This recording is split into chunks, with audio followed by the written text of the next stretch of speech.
Donc ça va être assez dur de passer après Rémi Larousse, il a quand même placé la barre assez haute. Mais on va parler d'un thème qui est un petit peu similaire en fait au thème de l'illusion, mais ça va être le thème de l'usurpation d'identité, qui est quand même quelque chose d'assez sympa, j'espère. Donc oui, je suis responsable technique chez SecureWorks, ça fait plus de 10 ans que je fais des pentests, j'ai fait plus de 100 projets moi-même, j'ai supervisé des milliers d'engagements, donc j'ai quand même pas mal d'expérience dans ce domaine. Et j'espère que les connaissances que je vais vous apporter dans cette présentation, que vous allez pouvoir les utiliser pour renforcer la cybersécurité de votre organisation. Petite intro de SecureWorks avant que je commence, juste pour savoir que vous saviez un petit peu ce qu'on fasse. Donc on a 3 départements. On a notre équipe de Pentest, Adversary Group. On a une équipe de Counter Threat Unit, qui est du renseignement sur les menaces. Une équipe de réponse à incidents. Et donc ces 3 équipes en fait travaillent ensemble pour continuellement renforcer notre plateforme Taegis XDR, qui est une plateforme de Cross Detection and Response. Donc notre équipe de réponse à incidents, tous les ans, publie un rapport à partir des nouvelles failles qu'ils voient chez nos clients. Et donc, le rapport de 2022 a indiqué que les attaques de Business Email Compromise, donc on appelle ça en français arnaque au président, ont doublé l'année dernière. Et qu'ils ont même remplacé les attaques de ransomware pour les attaqueurs, les adversaires qui ont des buts financiers. La deuxième chose qu'ils ont publié, c'est que l'accès initial par les adversaires maintenant est très souvent les attaques d'hameçonnage, donc les attaques de phishing, qui a triplé entre 2021 et 2022. Et donc ça va être le thème de cette présentation, vraiment. On va parler de Business Email Compromise et aussi des attaques phishing, qui sont des trucs quand même, des nouvelles attaques qui sont utilisées par les adversaires. Donc, j'espère des choses, des techniques que vous n'avez pas vues avant. Mais avant qu'on commence, qu'est-ce que c'est l'usurpation, le Business Email Compromise? C'est quand un adversaire va cibler certaines personnes dans une entreprise, donc ça peut être des dirigeants ou des cadres supérieurs, et va leur demander de faire une transaction financière ou de révéler des informations sensibles. Et pour faire ce type d'attaque, en fait, ils vont utiliser une technique qu'on appelle social engineering, qui est l'usurpation d'identité. En fait, ils vont faire croire à leurs victimes qu'ils sont haut placés et qu'ils ont le droit de demander ce type d'informations. Donc, on va avoir 3 techniques, ou 3 types d'attaques. La première, c'est tout ce qui est les réseaux sociaux. Et on va surtout regarder à LinkedIn. LinkedIn, c'est une plateforme que je suis sûr la plupart des personnes dans cette salle utilisent. Ils ont plus de 900 millions de comptes. Et intéressamment, en 2021, ils ont trouvé qu'il y avait plus de 15%, enfin plus ou moins 15%, 15 millions de leurs comptes étaient des faux comptes. C'était des comptes qui étaient utilisés par des adversaires, en fait, pour cloner des cadres supérieurs et de grands groupes, donc des groupes tels que Biogen, Chevron, ExxonMobil, etc. Donc, très intéressant, parce que c'est une technique que moi aussi, dans mes pentests ou dans mes red teams, que j'utilise assez souvent. J'ai un faux profil sur LinkedIn que j'utilise pour contacter mes proies, mes victimes. On va à la chasse. Donc, il fallait me trouver une victime pour cette présentation, parce que j'aime bien vraiment vous montrer exactement ce qu'on fait sur le terrain.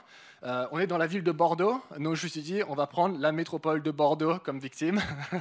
Je ne savais pas qu'il y avait des personnes dans cette salle qui seraient de la métropole de Bordeaux, donc ne m'en voulez pas. Mais on va dire que notre victime, juste une simulation, est la métropole de Bordeaux. Donc j'ai mon profil, mon faux profil, elle s'appelle Maggie Lopez. Et donc c'est une belle femme. J'ai trouvé cette photo sur Google. Et n'importe qui en fait, peut enregistrer, peut créer un compte sur LinkedIn. Vraiment, n'importe qui peut le faire, vous l'avez fait vous-même. Et vous pouvez vous donner n'importe quel nom. D'accord ? Donc j'ai créé un profil pour Maggie, je lui ai dit qu'elle travaille à la métropole de Bordeaux, qu'elle est directrice financière, et j'ai mis une photo de la place de la Bourse à Bordeaux, juste pour que ça a l'air légitime. Et Maggie a plus de 500 connexions et de 2000 followers, donc quand même, elle a pas mal de contacts sur LinkedIn. Et donc, on peut utiliser ce profil en fait, pour essayer de contacter nos victimes et leur faire révéler des informations sensibles. C'est un type d'attaque qu'on peut utiliser, mais je me suis dit, ça serait bien si j'étais un petit peu plus haut placé que juste une directrice financière. Donc, qui est la personne la plus haut placée dans la métropole de Bordeaux? Donc, je cherchais un petit peu, ça pourrait être peut-être le maire de Bordeaux, Pierre Humric, ça pourrait être peut-être une de mes victimes. Donc voici le profil LinkedIn de Pierre Humric. On le voit, il doit être, je ne sais pas exactement où c'est, peut-être la mairie de Bordeaux. Et donc je lui dis, est-ce que je pourrais cloner son profil? Pas de problème. Maggie Lopez devient Pierre Humric. J'ai trouvé une photo de Pierre sur Google que je peux utiliser. Et mon titre, mon boulot devient maire de Bordeaux. Et il n'y a pas de contrôle sur LinkedIn. Donc, il n'y a personne qui va vérifier que je m'appelle Pierre Humric. LinkedIn ne va jamais me demander mon passeport pour vérifier mon nom. Et LinkedIn ne va jamais contacter l'organisation ou la métropole de Bordeaux pour vérifier que Pierre Humric travaille chez la métropole.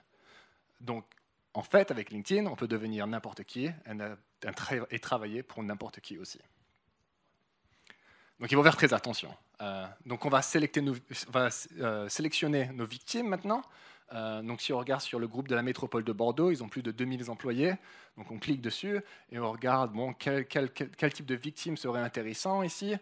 Adjointe au maire Claudine Bichet, adjointe au maire de Bordeaux. Je n'ai pas contacté Claudine, mais je suis sûr que si Claudine était contactée par Pierre Humric sur LinkedIn et que Pierre commençait à lui parler, à faire une petite conversation, il y a de bonnes chances que Claudine soit peut-être convaincue qu'elle parle à Pierre Humric et lui donne des informations sensibles.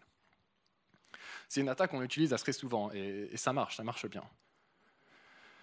Donc j'ai regardé sur Microsoft pour savoir si les adversaires utilisent ce type d'attaque aussi. Et donc j'ai trouvé vraiment cette histoire sur leur blog où il y avait un adversaire qui avait envoyé à cette victime, qui avait commencé à lui parler, et après lui avait envoyé un message en lui disant « J'ai un fichier à vous partager, le fichier est sur OneDrive ». Donc si la victime clique sur le lien, qui est un lien malicieux, malveillant, elle est redirigée vers le portail OneDrive, et après elle doit mettre son nom d'utilisateur, son mot de passe, et le second facteur d'authentification pour pouvoir se connecter. Mais vu que le portail en fait, est un portail malveillant, il n'appartient pas à Microsoft, c'est juste un clone. Si la victime met son nom d'utilisateur et mot de passe, tout ça est envoyé à l'attaquant, à l'adversaire, et le cookie de la session en fait, est envoyé à l'adversaire, et l'adversaire peut se connecter et avoir accès au compte de la victime. Mais juste pour continuer, et c'est vraiment ce que j'ai trouvé intéressant sur ce blog sur Microsoft, c'est que les adversaires ne s'arrêtent pas là.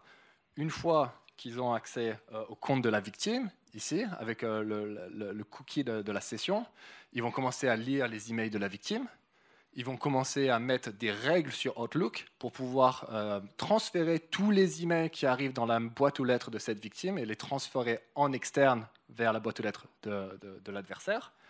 Et ils vont aussi utiliser ce compte en fait, pour créer d'autres campagnes, d'autres business email compromise. Donc ils vont utiliser ce compte pour contacter les utilisateurs en interne et en externe et leur faire croire, leur faire faire certaines modifications ou des transferts financiers. Donc c'est vraiment une attaque assez compliquée où il y a vraiment plusieurs étapes. Donc ça, c'était les réseaux sociaux, le premier type d'attaque. Le deuxième type d'attaque, c'est les codes QR. Je suis sûr que vous avez tous vu dans votre vie un code QR, surtout avec la pandémie en 2020, 2021, 2022. Il commençait à apparaître un peu partout. Il y en avait même sur le slide de IMS au début de cette présentation. Et donc, il y a eu une augmentation de plus de 750% de ces codes QR. Et il y a plein de gens maintenant qui scannent le code QR et qui sont redirigés vers une page et qui, des fois, mettent leur numéro de carte bancaire dedans. Donc on a trouvé ce petit tweet assez sympa de la Seine-et-Marne, de la police, disant qu'il y avait des gens de la population de Seine-et-Marne qui recevaient chez eux des infractions. Donc par la poste, ils recevaient une infraction avec un code QR. et que ces victimes, en fait, ils scannaient le code QR avec leur téléphone portable, ça les redirigeait vers un site malveillant et qui leur disait il faut payer pour une contravention, et ils mettaient leur numéro de crédit de carte de crédit ou de bancaire et se faisaient voler de l'argent. Donc ça, on va placer ça pour une minute. Je vais vous parler de quelque chose d'autre et après on va y revenir. Je suis sûr que la plupart des gens ici ont Netflix ou Disney, ou enfin Netflix, c'est quand même assez connu. Et donc pour Netflix, pour s'authentifier sur sa télé, on peut s'authentifier avec la télécommande, mais c'est un petit peu galère. Quand on tape son nom d'utilisateur et son mot de passe, surtout si c'est un mot de passe compliqué, il faut quand même avoir pas mal de patience. Donc Netflix, ce qu'ils ont fait, c'est qu'ils donnent la possibilité à leurs utilisateurs d'avoir un code unique sur leur télé et de s'authentifier sur leur ordinateur portable dans leur session. Et une fois qu'ils sont authentifiés, mettre le code unique et la session de l'ordinateur portable est envoyée sur la télé. D'accord ? C'est un truc assez simple. Mais Microsoft fait exactement la même chose. Donc si vous voulez vous connecter sur le site microsoft.com sur votre télé, vous allez sur Device Login et ça va vous donner un code unique que vous pouvez mettre sur votre ordinateur et la session de votre ordinateur va être envoyée vers la télé. Ok, c'est assez simple. Et donc, les adversaires ont commencé à utiliser en fait cette technique, cette fonctionnalité pour des attaques d'hameçonnage. Ce qu'ils font, c'est que l'adversaire va créer le code unique eux-mêmes, l'envoyer à la victime, et si la victime met ce code unique dans le site microsoft.com, leur session est envoyée à l'adversaire. Il y a un gotcha ici, c'est que la validité du code est juste de 15 minutes. Donc il faut faire vraiment attention. Quand l'adversaire envoie le code unique à la victime, ils ont juste 15 minutes pour que l'attaque soit qu'elle marche, quoi. Donc, on va mettre tout ça ensemble avec le code QR et le code système. Si l'adversaire envoie un code QR à la victime en lui disant Microsoft Authenticator a besoin d'une mise à jour, la victime va scanner le code QR avec son téléphone portable, donc elle vient de voir l'email. Quand elle scanne le code QR avec son téléphone portable, l'adversaire lui envoie un nouvel email en lui disant pour finir la mise à jour, vous devez mettre ce code unique dans le site de Microsoft.com. Donc, la victime voit ça, va sur le site de Microsoft.com, qui est un site légitime, il n'y a pas de souci, n'importe qui peut y aller. Et si elle met ce code unique sur le site Microsoft, la session de la victime est envoyée à l'attaqueur. Donc, c'est quand même un truc assez sympa, parce que la victime n'a vraiment aucune idée que le code qu'elle vient de mettre sur le site Microsoft.com a envoyé en fait, la session à l'adversaire. Et une fois que l'adversaire a accès à Office 365 ou Microsoft 365, ils ont accès à toutes les fonctionnalités, et là, c'est game over.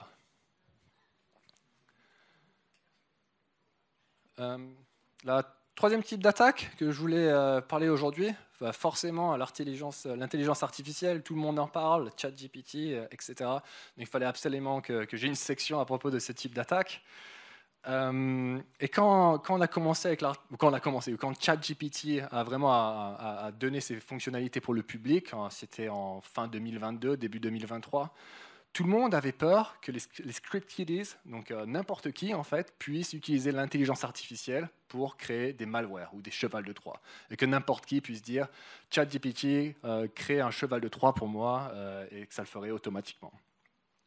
Mais la vérité, c'est que ce n'est pas aussi facile que ça. Si vous demandez à ChatGPT de faire un malware, il va écrire quelque chose, mais la majorité du temps, ça ne marche pas. Donc il faut quand même que l'opérateur ait pas mal d'expérience pour pouvoir guider ChatGPT à faire un malware qui marche. La deuxième chose, c'est qu'il y a des restrictions. Si on demande à ChatGPT de créer un malware, ChatGPT va généralement vous dire « Ah non, ça c'est illégal, vous n'avez pas le droit de faire ça, je ne vais pas vous aider ». Mais ces restrictions peuvent être contournées. Donc, je vais vous montrer ça dans une minute, comment on contourne les restrictions dans ChatGPT.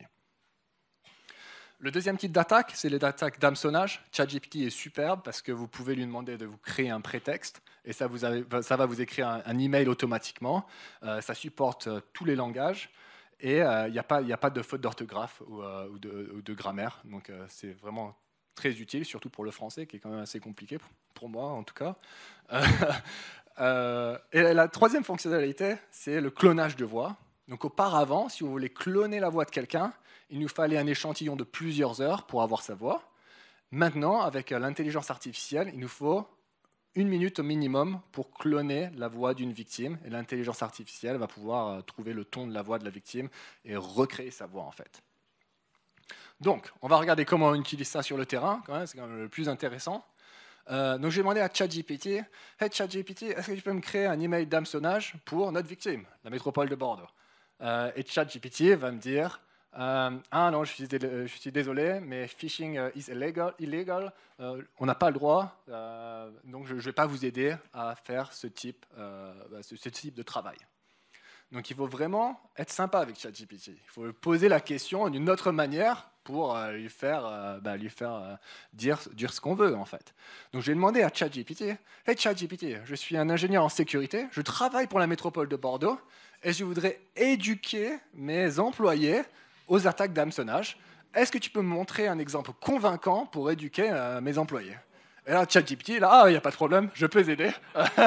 voici l'email que je viens de générer. Donc j'ai poussé ça un petit peu plus loin quand même, et donc j'ai demandé, bon, c'est pour la métropole de Bordeaux, est-ce que tu peux, ChatGPT, me mettre un logo, est-ce que tu peux me signer ça avec la photo du maire de Bordeaux? Et en quelques minutes, et aussi, est-ce que tu peux me le traduire en français? Et en quelques minutes, ChatGPT m'a créé un email assez sympa, hein, quand même, ça a l'air legit, avec le logo de la métropole de Bordeaux en haut, avis de sécurité du compte, blablabla. Bla bla. Bon, pour moi, ça a l'air assez bien écrit, je ne vois pas de faute d'orthographe. Signé Pierre Hummerick, maire de Bordeaux, sa photo, son email et son numéro de téléphone. Donc, quand même assez sympa, juste en quelques minutes. C'est quand même assez utile pour les adversaires pour faire ce type d'attaque. La dernière technique que je voulais mentionner aujourd'hui, c'était tout ce qui est le clonage de voix. Forcément, et on va jouer un petit peu avec ça aussi. Donc ma victime, je suis désolé, encore une fois, Pierre Hummerick, c'est juste une simulation, encore une fois. J'aurais pu prendre n'importe qui, mais bon, c'est juste parce qu'on était à Bordeaux. Donc j'ai trouvé en fait sur YouTube Pierre Hummerick qui donnait une interview avec quelqu'un d'autre. Et c'est 8 minutes de long, donc j'ai pris ce fichier son et je lui ai fait dire quelque chose d'autre à Pierre. Il y a un truc que je veux mentionner ici, c'est que sur ce fichier son, en fait, il y a deux personnes qui parlent. Il y a Pierre et il y a aussi l'autre personne qui lui demande des questions. Donc l'intonation de sa voix n'est peut-être pas à 100%, mais bon, ça m'a fait quand même quelque chose que je vais vous faire écouter. Je ne sais pas si ça va marcher en fait, parce que bon, on va voir. Chers participants de l'événement IMS Networks, c'est avec grand plaisir que je vous souhaite la bienvenue à Bordeaux.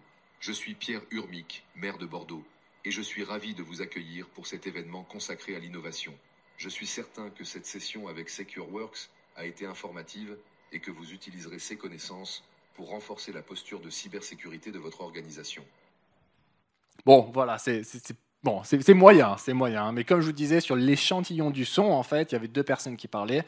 Donc, si j'avais passé un peu plus de temps et que j'avais sélectionné juste la voix de Pierre, j'aurais pu, à mon avis, avoir quand même un son un peu meilleur que ça. Mais bon, c'est vraiment pour vous montrer que n'importe qui peut faire ça, et c'est des attaques qui sont utilisées par les adversaires. Donc, par exemple, on peut appeler quelqu'un et faire croire que Pierre Hummerick a laissé un message sur la messagerie vocale de la victime en lui demandant à la victime de faire quelque chose pour lui, en fait. Ouais. Donc, je vais finir assez vite parce que je n'ai pas tellement de temps que ça, apparemment. Qu'est-ce qu'on peut faire pour la sensibilisation à la sécurité? C'est pour se protéger contre ce type d'attaque. Il faut continuellement éduquer vos employés, être sûr que vos employés connaissent les nouvelles techniques utilisées par les adversaires. Donc, par exemple, les techniques que j'ai mentionnées aujourd'hui, hein, les réseaux sociaux, les codes QR, le clonage de voix. Mettre sûr que vos employés puissent, quand ils vont sur une URL, puissent voir si l'URL est légitime ou non. Quand je reviens au tweet de la police de la Seine-et-Marne que j'ai parlé au début, les victimes étaient redirigées pas sur gouv.fr, qui est le site du gouvernement, ils étaient redirigés vers gouv-fr.fr. Donc ça, il faut quand même faire un petit peu attention, mais c'est des techniques qui marchent très bien en tant qu'adversaire. Donc il y a vraiment une sensibilisation des utilisateurs. Et finalement, si vous utilisez Azure AD, il y a un contrôle d'accès conditionné qui vous permet, en fait, pour les utilisateurs, juste d'autoriser, quand ils s'authentifient, de les autoriser à s'authentifier que dans certains systèmes. Donc, si vous pouvez, si vous pouvez mettre cette fonctionnalité, ça aide si le nom d'utilisateur, le mot de passe de la victime est volé, ou même la session. Juste pour finir, comment est-ce qu'on peut détecter si on a une intrusion, donc si la session d'une victime est volée? Pour tout ce qui est business compromise, sur notre plateforme, on a 3 types de détecteurs. Donc, on a le Business Email Compromise Detector, qui trouvera s'il y a beaucoup d'emails d'une victime, du boîte aux lettres, qui sont transférés en externe. Et donc là, ça va créer une alerte.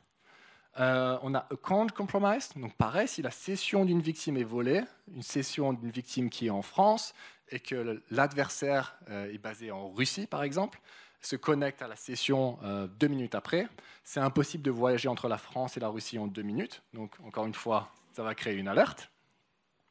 Et finalement, le 3e détecteur, c'est Login Anomaly. Donc, ça va faire un modèle de quand l'employé se connecte et se déconnecte chaque jour. Et avec ce modèle, en fait, s'ils se font voler leur session, ou leur nom d'utilisateur et mot de passe, et que l'adversaire se connecte à 3 heures du mat', parce que l'employé ne s'est jamais connecté à 3 heures du mat' avant, notre plateforme va créer une alerte et dire il faut faire attention là, c'est peut-être une activité inhabituelle. Donc voilà, c'est tout ce que j'avais pour vous aujourd'hui. J'ai essayé de faire ça assez vite. Est-ce que vous avez des questions à propos des 3 types d'attaques que j'ai mentionnés aujourd'hui? Oui? Le début du 2e type d'attaque, c'était les codes QR. Ouais. Je peux peut-être vous en parler un petit peu après. Je ne sais pas si c'est la meilleure question. Mais non, du tout. Donc c'est vraiment l'attaque. Donc la victime scanne le code QR. Elle est envoyée par l'attaquant, mais il le reçoit de nulle part, ce code. Ça vient juste de l'adversaire. Oui, ça vient de l'adversaire, c'est ça. Ah non, c'est une attaque d'hameçonnage en fait. Si lui, il va regarder ce QR, il manque un peu d'éducation, on est d'accord. Si vous recevez un email comme ça de votre boîte aux lettres, disant Microsoft Authenticator doit être mis à jour, qu'est-ce que vous allez faire? Est-ce que vous allez l'ignorer ou est-ce que vous allez prendre une action? Oui, on va se méfier, on va regarder quel est le domaine qui est originaire de cet email. Et dans ce cas-là, en fait, c'est comme ça en fait, qu'on peut trouver que c'est un adversaire, ça ne vient pas de Microsoft, ça vient de quelqu'un d'autre en fait. Ouais, c'est exactement ça pour pouvoir détecter cette attaque. Ouais. Exactement. D'autres questions? Non, c'est bon. Ok, merci bien en tout cas.